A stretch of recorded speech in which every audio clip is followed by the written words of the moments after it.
महापुरुष के धरातल रहेगी तो इस महापुरुष के जो वंश आएंगे वो इसी खून का आएगा और हमारा चाल नहीं चलेगा। इसीलिए उन्होंने 1827 ईस्वी को और 1927 ईस्वी को उस डैम का सेंशन किया।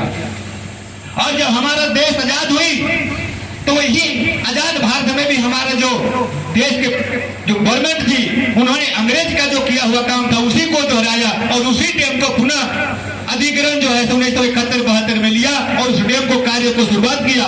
उस समय भी हमारे आदिवासी हमारे भाई बंधु विरोध किया करते थे, लेकिन दलालों के माध्यम से चुगलखोरों के माध्यम से उस जमीन को अधिग्रहण किया गया और उस जमीन में पुनः बांध का निर्माण कराया गया।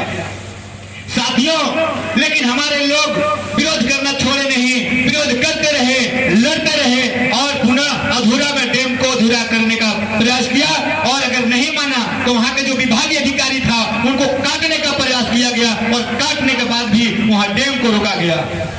लेकिन पुनः इस देश में वर्तमान की सरकार जो बीजेपी की है वो सरकार जब आती है वो सरकार का प्रधानमंत्री माननीय नरेंद्र मोदी जी आते हैं नारायणगंज में और उस बांध को पुनः शिलान्यास करते हैं।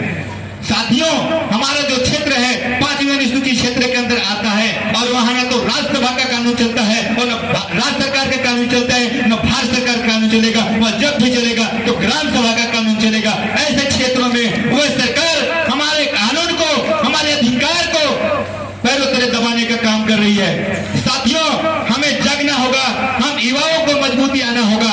साथियों, मैं भी पीजी एजुकेशन लिया, मास्टर डिग्री किया, टैलेंट टीचर हूं, पर मुझे नौकरी लगी, मैं नौकरी को त्यागा और अपने पूर्वजों को सपना पूरा करने के लिए हम संघर्षित आज 7-8 सालों से लगातार समाज में सेवा कर रहे हैं। साथियों, गढ़वा में नीलांबर पीतांबर टाउन हॉल बनी थी। नीलांबर पीतांबर टाउन हॉल का स्थिति जर्जर हो गया था। हम सब गुजारिश करते हैं झारखंड सरकार को कि पुनः उन्हें चमचमाते हुए शीशे का महल बनाया, लेकिन दुर्भाग्य की बात यह है कि उस जगह पे नीलांबर पीतांबर का नाम हटा करके बहुउद्देश्य सांस्कृतिक भवन का निर्माण कराया।